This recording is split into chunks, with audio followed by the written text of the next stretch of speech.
এৰি পেলাই নাচিবলৈ মন যায় আপোনাৰ আছে না বেণ্ডাৰ এনেকুৱা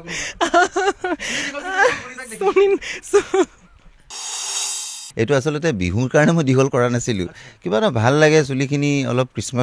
কৃষ্ণ এটা ভাৱ আৰু ৱেভি এটা কিবা এটা থাকিলে ভাল লাগে আৰু অভিশ্ৰুতি বেজবৰুৱা আচলতে ষ্টেজত জুই মানে এক কথাত ক'ব হ'লে জুই মানে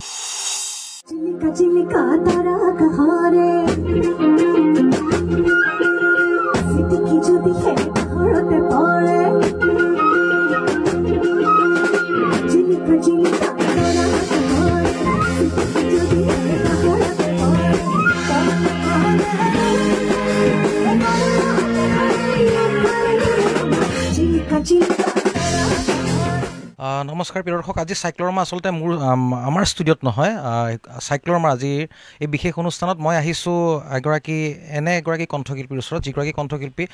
বিশেষকৈ মই তেখেতৰ পৰিৱেশন শৈলীৰ ওপৰত মুগ্ধ এয়া মই স্পষ্টকৈ দৰ্শকসকলৰ সন্মুখত কৈছোঁ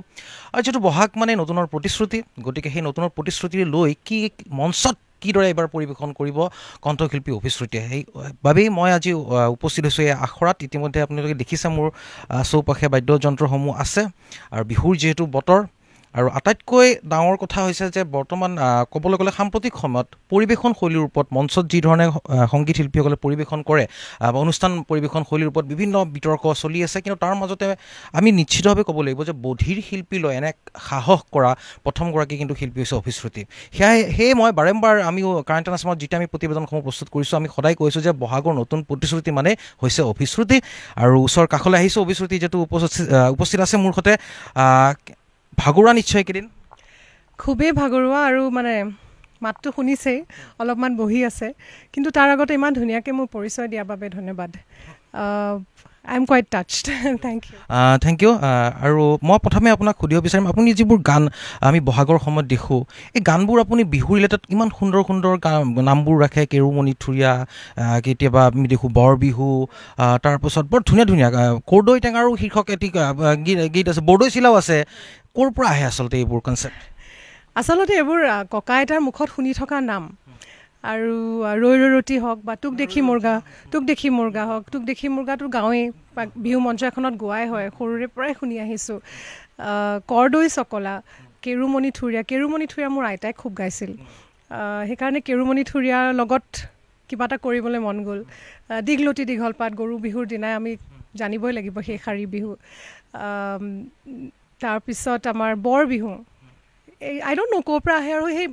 ঘৰতে আই থিংক গোটেইখিনি আৰম্ভ হৈছিল গোটেই চৰ্চা বিহু লৈ পেলাই বা সংগীত লৈ পেলাই বা আমাৰ লিটাৰেচাৰ লৈ পেলাই ঘৰতে গোটেইখিনি আছে আই থিংক সেইটোৱে প্ৰভাৱ এতিয়া মোৰ কৰিবলৈ মন যায় আৰু তাৰে প্ৰভাৱ বুলি ভাবোঁ মই আৰু মই সোমাই দেখিছোঁ ইয়াত এনেধৰণে প্ৰতিনিধিত্ব কৰা বাদ্যযন্ত্ৰী শিল্পীসকল আছে মই গুণিন্দা আছে জ্যেষ্ঠ এগৰাকী বাঁহী বাদক লগতে আমি দেখিছোঁ খুব য়াং জেনেৰেশ্যনৰ প্ৰায় দাদাহঁত আছে আমি দেখিছোঁ গতিকে এই যিটো ক'বলৈ গ'লে এটা কমিউনিকেট ন আপুনি ধৰক এই ফ'কৰ লগত আমি ইমান ধুনীয়াকৈ আমি ইলেক্ট্ৰনিক্স আজিকালিতো প্ৰায় কৰে আৰু মই প্ৰায় আজি 5-6 বছৰৰ পৰা দেখিছোঁ দৰ্শকসকলে নাজানো বাৰু লক্ষ্য কৰিলে দেখিব যে যিটো ট্ৰেণ্ড এটা অভিশ্ৰুতিয়ে গঠন কৰে তাৰপিছত কিন্তু সেই ট্ৰেণ্ডটো গৈ থাকে ৰৈ ৰতিৰ পৰা আমি যদি চাওঁ তাৰপাছত এইবাৰো বৰ বিহু আমি দেখিলোঁ বৰ বিহু আপোনাৰ প্ৰথমে ওলাল তাৰপিছত দেখিছোঁ সেই ট্ৰেণ্ডতে গৈ আছে বহু কণ্ঠশিল্পীয়ে সেই ট্ৰেণ্ড লৈছে এয়া অপ্ৰিয় হ'লেও সত্য যদি কোনো বেয়া পায় আপত্তি নাই কি ক'ব এই ক্ষেত্ৰত আপুনি কিন্তু শীৰ্ষত আছে কি কয় সেইটো নাজানো কাম কৰি গৈ থাকিম আৰু ভাল কাম কৰা আচলতে মোৰ প্ৰতিশ্ৰুতি আৰু কোৱালিটি অভাৰ কোৱান্টিটি মই সেইটোৱে ভাবোঁ সদায় কাম এটা কৰিলে মোৰ তাৰমানে মই 200% সোমাই যাওঁ গান এটাত সেইটো কথা আচলতে ইভেন ইপচন্দায়ো মোক কয় যে তোমাৰ ইনভলভমেণ্টটো অলপ বেছিয়ে হৈ থাকে সেইকাৰণে তুমি বেছি ভাবা সেইকাৰণে তোমাৰ সময় বেছি লাগে গান এটা ওলাবলৈ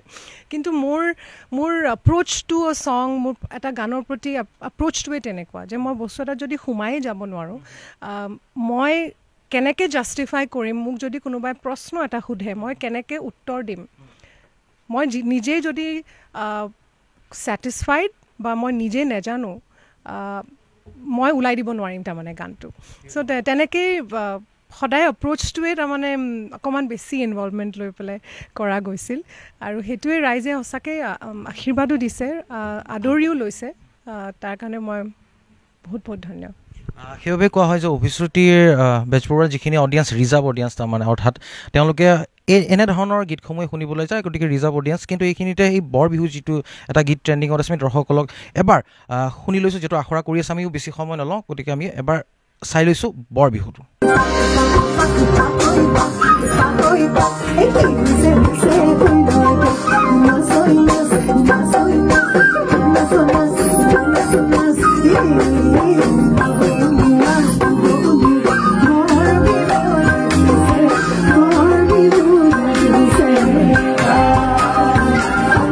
খুব সুন্দৰ,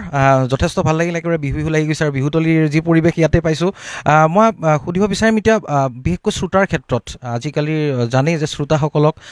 যিসমূহ শ্ৰোতাক আমি বিহুত দেখোঁ 9 বজাৰ পিছত অলপ ভয়ে লাগে তেওঁলোকক শ্ৰোতা বুলি ক'বলৈ, গতিকে তেনে ক্ষেত্ৰত যিহেতু আপোনালোকে পৰিৱেশন কৰিবই লগা হয়, হিট নাম্বাৰ্ছবোৰ বিচাৰে, সেয়া অডিয়েঞ্চে আপোনাৰ গীত হয় নে নহয় নেজানে, কিন্তু হিট নাম্বাৰ্ছবোৰ লাগে, তেনে ক্ষেত্ৰত অসুবিধাৰ কিবা সন্মুখীন হয়নে? কেতিয়াবা হোৱা যায়, সঁচা ক'ম। কেতিয়াবা অনুৰোধ আহে, একদম মানে ষ্টেজত উঠিছোঁ আৰু অনুৰোধ আহে তাৰমানে। কিন্তু আমাৰো এটা শৈলী আছে, আমাৰ যোনখিনি গীতসমূহ আছে, আমিও সেইখিনি হেঁপাহেৰে ৰৈ থাকোঁ যে আমি প্ৰস্তুত কৰিব পাৰিম আমাৰ এখন বিহু মঞ্চত। সেইখিনি ৰাইজে শুনিলে আমাৰ খুব ভাল লাগে,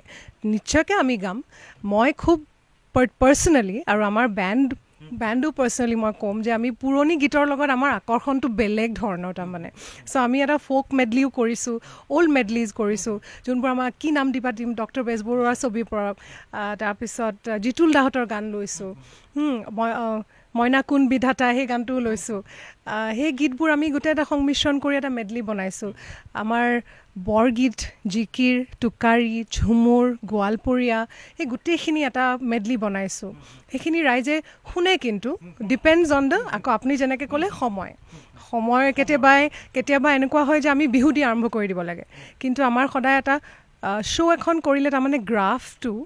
এটা আমি বিল্ড কৰিব চেষ্টা কৰোঁ, যে মোৰ ভক্তিমূলক এটি টুহু দিন বুলি গীত আছে, সেই গীতটো দি আমি সদায় আৰম্ভ কৰোঁ, যিহেতু ওজা এজনে গাইছে, সেই গীতটো দি আৰম্ভ কৰোঁ। কিন্তু কেতিয়াবা আমি চেঞ্জো কৰিব লগা হয়, অডিয়েঞ্চৰ পালছটো চাব লাগে, কিয়নো তেওঁলোকো এণ্টাৰটেইন হ'বলৈ আহিছে, তেওঁলোকো ফূৰ্তি কৰিবলৈ আহিছে, তেওঁলোকৰো বিহু, অকল আমি নিজৰ কথাই ভাবিলেই নহ'ব। কিন্তু তাৰ মাজতে যদি আমি এটা বেলেঞ্চত চলিব পাৰোঁ, তেতিয়া আই থিংক ভাল লাগিব আৰু। হয়, খুব সুন্দৰ উত্তৰ দিছে। আৰু এইখিনিতে যিটো মেচাপৰ কথা কৈছে যে পুৰণিক, আচলতে পুৰণিক পাহৰি নতুনৰ কেতিয়াও কথা হ'বই নোৱাৰে। আৰু বহাগেই এখন মঞ্চ য'ত আমি আমাৰ যিসকল শিল্পী আমাক এৰি গৈছে বা যিসকল জ্যেষ্ঠ শিল্পী তেওঁলোকক আমি স্মৰণ কৰিবই লাগিব। গতিকে চাওঁ আহক অভিশ্ৰুতি বেজবৰুৱাৰ এই প্ৰস্তুতিটো কি ধৰণে পুৰণি শিল্পীসকলক, জ্যেষ্ঠ শিল্পীসকলক তেখেতে সোঁৱৰণ কৰিছে, এবাৰ চাই লওঁ।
এইখিনিতে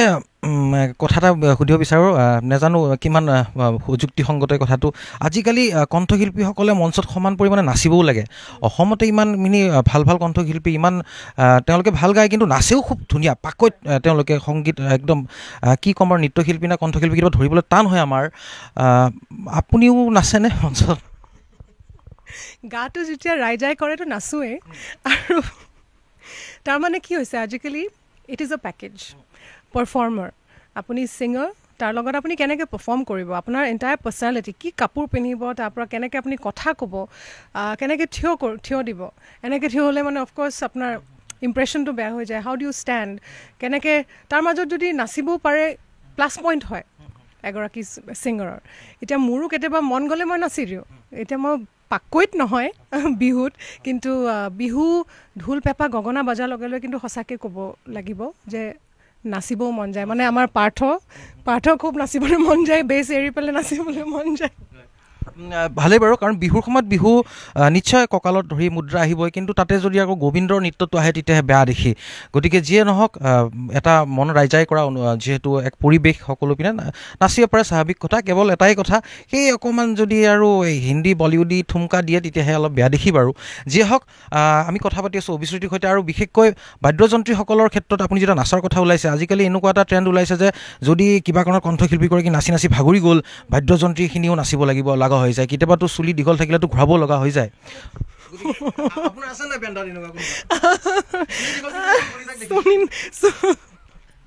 ইমান ভাল প্ৰশ্ন এটা কৰিছে হাঁহি উঠি গৈছে গুণিন্দা এবাৰ চুলি দীঘল এবাৰ কি কৰে নাজানো তেওঁ বৰ তালখন বজায় এবাৰ মোক কৈছে মই কিবা এটা ষ্টাণ্ট কৰিম বুলি চ' আপোনাক পঠাম মই ভিডিঅ' ধন্যবাদ ধাই ধেমালি কৰিছোঁ কিন্তু এটা কথা লক্ষ্য ৰাখিব লাগিব যিটো আখৰা চলি আছে ব্যস্ততা সময় বেছি সময় আমি ল'ব নোৱাৰোঁ কিন্তু গুণিন্দা আপোনাৰ কাষলৈ গৈছোঁ গুণিন্দা আহিব লাগে আচলতে এইফালে গুণিন্দা আহক গুণিন্দাৰ চিনাকি কৰি দিয়াৰ প্ৰয়োজন নাই গুণিন্দা বাঁহী বাদক আৰু যথেষ্ট কাম কৰি আছে তেখেতে এতিয়া কথাটো হৈছে পাৰফৰ্মেঞ্চৰ কথাটো বাঁহীৰ ক্ষেত্ৰত মই আপোনাক এটা ইণ্টাৰভিউত সুধিছিলোঁ যে বাঁহী বাদক এতিয়াতো মাইক্ৰফোনটো লৈ পেলাই সেনেকৈ বজালে ভাল নালাগে এটা লেপেল লৈ পেলাই খালি যে চুলিটো দীঘল কৰিছে গতিকে গুণিন্দা এইবাৰ বিহুত কিবা নতুন আপোনাক দেখা পাব নেকি বেলেগ এটা লুকত বেলেগ মানে চুলিখিনি দীঘল হোৱা মানে আমাৰ কাৰেণ্ট আছামতে গমেই পাইছে এইটো আচলতে বিহুৰ কাৰণে মই দীঘল কৰা নাছিলোঁ কিবা এটা ভাল লাগে চুলিখিনি অলপ কৃষ্ণ এটা ভাৱ আৰু ৱেভি এটা কিবা এটা থাকিলে ভাল লাগে আৰু কিন্তু সেইটো চুলিখিনি দীঘল হ'লে এটা কিবা এটা ফিল এটা থকা যেন লাগে আৰু সেইটো কাৰণে আচলতে বিহু আহিছে কাৰণেহে চুলি দীঘল কৰিছোঁ তেনেকুৱা নহয় তো নাট ব্ৰহ্মৰ টাইমৰ পৰা মই চুলি দীঘল আমি কৰি আছিলোঁ আৰু সেইটোৱে আৰু এতিয়া চবে আজিকালি ধেমালি কৰা কৰিছে অভিশ্ৰুতি অকণমান আগতে কৈছে আৰু অভিশ্ৰুতিৰ বিষয়ে মই দুটা কথা নক'লে মানে এইটো বহুত মোৰ অন্তৰত থাকি যাব অভিশ্ৰুতি বেজবৰুৱা মোৰ কাৰণে এজনী মোৰ সৰু ভণ্টি যাক মই বহুত মৰম কৰোঁ তাতকৈ বেছি এইজনীয়ে ভণ্টি অভিশ্ৰুতি বেজবৰুৱা যাক মই বহুত বেছি সন্মান কৰোঁ তেতিয়া মানে অভিশ্ৰুতি বুলি মাতিবলৈ মোৰ বেয়া লগা হৈ যায় ইমান জানে এই ছোৱালীজনী ভনীজনী মোৰ মানে প্ৰাউড মোৰ মানে অহংকাৰ নহয় আচলতে গৌৰৱটোহে আচলতে প্ৰাসংগিক হ'ব গৌৰৱেৰে এইজনী আমাৰ ভনী তো এনেকুৱা এগৰাকী পাৰফৰ্মাৰ অভিশ্ৰুতি বেজবৰুৱা মানে এক কথাত ক'ব গ'লে মঞ্চত বহুত মঞ্চ যেনে জিতুলদাৰ মঞ্চ সাংঘাতিক এটা মানে সিংহ আৰু ঠিক তেনেকৈ বহুত কিছু আৰ্টিষ্টৰ লগতো বজাই থাকোঁ বা কিবা কৰোঁ কিন্তু তাৰ ভিতৰত অন্যতমভাৱে অভিশ্ৰুতি বেজবৰুৱা আচলতে ষ্টেজত জুই মানে এক কথাত ক'ব হ'লে জুই মানে আৰু আমিতো বজাই থাকোঁ কিছু অভিজ্ঞতা কম বেছি পৰিমাণে অকণমান হৈছেতো গতিকে তাৰপিছত মানে সেইকাৰণে মোৰ এক কথাতে ক'ব হ'লে এইগৰাকী শিল্পী মোৰ সৰু ভনী বহুত মৰমৰ আৰু দ্বিতীয় আমি বেলেগ এটা ছাইডেৰে যদি আমি চাওঁ তেতিয়াহ'লে অভিশ্ৰুতি বেজবৰুৱা সঁচাকৈ মোৰ বহুত সন্মানীয় এগৰাকী কণ্ঠশিল্পী আৰু মানে ক্ৰিয়েট কৰিব পাৰে মিউজিক কাক কয় মিউজিকটো জানে সেইটো পাৰ্চু কৰিছে সেনেকৈ মানে লৈছে এটা শব্দ এটা মিউজিকেল চাউণ্ড বুলি যিটো কয় আজিকালি চাউণ্ড মিউজিকেল চাউণ্ডটো গম পায় সেইকাৰণে যিটো বস্তু মানে মই সৰু ভনীজনীৰ পৰা বহুত বস্তু শিকিব চেষ্টা কৰি থাকোঁ আচলতে তো সেইজনী অভিশ্ৰুতি বেজবৰুৱা যাৰ কাৰণে মই খুব ভাল লাগে বজাই সেইটো আৰু গতিকে ধন্যবাদ থাকিলে গুণিন্দা বৰ ধুনীয়া কথা কৈছে আমি পুনৰবাৰ কৈছোঁ যে সময় নষ্ট নকৰোঁ পুনৰবাৰ অভিশ্ৰুতি বেজবৰুৱাক কৈছোঁ যিহেতু গুণিন্দাই ক'লে যে যিটো কোৱালিটি কেতিয়াবা কি হয় টেকনিকেল প্ৰব্লেমছৰ কাৰণে যিহেতু আমি বহুত দেখোঁ যে সমিতিসমূহে কিছু মাননিৰ ক্ষেত্ৰতো অলপ কম্প্ৰমাইজ কৰে তেতিয়া কি হয় টেকনিকেল কিছু আমাৰ প্ৰব্লেম হয় সেই প্ৰব্লেমবোৰৰ কাৰণে কেতিয়াবা তাৰমানে আমি ভইচ ষ্ট্ৰাকচাৰটো মঞ্চত বেলেগ হয় বা তেনেকুৱা ধৰণৰ অসুবিধাৰ প্ৰায় সংখ্যক কণ্ঠশিল্পী সন্মুখীন হয় গতিকে আপোনাৰ সেনেকুৱা অভিজ্ঞতা আছেনে অভিজ্ঞতা আছে আমাৰ আচলতে যেতিয়া আৰম্ভ কৰিছিলোঁ তেতিয়া আমি ফুল চাউণ্ড লৈ যাবলৈ আমাৰ ইমানো বাজেট নাছিল যিহেতু আৰম্ভ কৰিছিলোঁ আমি সদায় কমিটি আউটপুট লওঁ কিন্তু কমিটি আউটপুটৰ পৰা এনেকুৱা অনুভৱ হয় যেন আমাৰ চাউণ্ডটো একজেক্ট ওলোৱা নাই ক'ৰবাত মানে মোৰ ইঞ্জিনিয়াৰ থাকে আমাৰ লগত ইঞ্জিনিয়াৰ থাকিবই লাগিব যিহেতু আমাৰ বহুতকেইটা মিউজিক ইনষ্ট্ৰুমেণ্টছ আছে, নেগেৰা আছে, ডগৰ থাকে, তাতে টকা গগনা চব শুনিব লাগিব। সেই স্পীকাৰবোৰত এনেকুৱা অনুভৱ হয় যেন নোলায়। কেতিয়াবা এইটো হয় যে ছাবউফাৰৰ পৰা ট্ৰেবল ওলাই আছে, সেইটো মই গম পাওঁ মোৰ ছাউণ্ড ইঞ্জিনিয়াৰৰ পৰা। তেতিয়া দুখ লাগে যে আমি ইমান কষ্ট কৰি পেলাই এখন মঞ্চত যাওঁ, তেতিয়া ৰাইজে যদি একজেক্ট ছাউণ্ডটো শুনিব নোৱাৰে তেতিয়া আমাৰো বেয়া লাগে, কিয়নো আমি বিচাৰোঁ যে একজেক্ট শুনিলে ভাল হয়। বাট কিছুমান মঞ্চত আছে যে as per tech rider exactly তেনেদৰেই আমাক আউটপুট দিয়ে, তেতিয়া আমাৰ সুবিধা হয় আৰু তেতিয়া ৰাইজেও আচলতে এনজয় কৰে। চ' ডেফিনেটলি আপ এণ্ড ডাউন চলিয়ে থাকে জাৰ্ণিটোত। আমি বিদায় মাগিব লাগিব, গতিকে কিন্তু শেষ প্ৰশ্ন এটা অকণমান স্পৰ্শকাতৰ বিষয়। এটা আক্ষেপ কৰে কণ্ঠশিল্পীসকলৰ প্ৰতি, গীতিকাৰ সুৰকাৰসকলে, সংগীত ব্যৱস্থাপকসকলে, যে মঞ্চত গীতটো পৰিৱেশন কৰোঁতে আমাৰ নামটো কিয় নলয়। এগৰাকী শিল্পী হিচাপে, এগৰাকী কণ্ঠশিল্পী হিচাপে এই দায়বদ্ধতাৰ অনুসৰি আপুনি কি ভাবে যে মঞ্চত গীতিকাৰ, সুৰকাৰ, বাদ্যযন্ত্ৰী ব্যৱস্থাপক, সংগীত ব্যৱস্থাপক তেওঁলোকৰ নাম লোৱাটো প্ৰয়োজনীয় বুলি ভাবেনে মঞ্চত? একেবাৰে প্ৰয়োজনীয়, ল'বই লাগিব, কিয়নো তেওঁলোকেতো গীতটো বনাইছে আৰু তেওঁলোকৰ লগত আমি এটা টীম হয়। মই সদায় উল্লেখ কৰোঁ যে আমাৰ টীম এফৰ্ট, এভৰিথিং মই নহয়, ৰয়্যালিটিটো মোৰ নহয়, আমাৰ বেণ্ডৰ চাউণ্ডটো মোৰ নহয়, মই সদায় আমাৰ শব্দটোত প্ৰাধান্য দিওঁ। আৰু মই যিমান পাৰোঁ মই সদায় এছাতি বঁটা গোৱা আগত মই সদায় এক্সপ্লেইনো কৰোঁ যে দিগন্ত ভাৰতীদাই ইমান ধুনীয়াকৈ লিখিছে, অশোক সিং দা তেখেতে বৰ ধুনীয়াকৈ ব্যৱস্থাপনা কৰিছে, ইপছন দাই মিক্স কৰিছে, গোটেইখিনি কথা মই ক'ব চেষ্টা কৰোঁ আৰু ক'ব লাগে, কিয়নো তেওঁলোকৰ যোনখিনি অৱদান আছে সেই গীতটোত, চাগৈ সেই গীতটো তেনেকুৱা নহ'লহে যদি তেওঁলোক ইয়াৰ লগত জড়িত হৈ নাথাকিলে হয়। চ' মই ৰিয়েলি ভাবোঁ যে ক্ৰেডিট মাষ্ট বি গিভেন।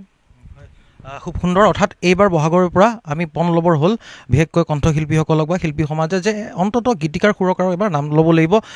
সদশেষত বিদায় মাগিছোঁ, বিহুৰ শুভেচ্ছা আপোনাক জ্ঞাপন কৰিছোঁ। কিন্তু গীত এটা আমি পুনৰবাৰ চাই যাম, যিহেতু আছে আখৰা চলি আছে, গতিকে বাদ্যযন্ত্ৰী দাদাসকলকো ধন্যবাদ জ্ঞাপন কৰিছোঁ, কাৰণ আপোনালোক যদি নহয় কণ্ঠশিল্পীৰ বা অস্তিত্বই ক'ত, গতিকে এইটো সঁচা চিৰসত্য কথা। গতিকে ধন্যবাদ জ্ঞাপন কৰিছোঁ। সদশেষত বিহুৰ শুভেচ্ছা অসমবাসী ৰাইজক কিদৰে জনাব? কাৰেণ্ট ট্ৰেণ্ড এনি অসম আপোনালোক সকলোলৈ ৰঙালী বিহুৰ আন্তৰিক শুভেচ্ছা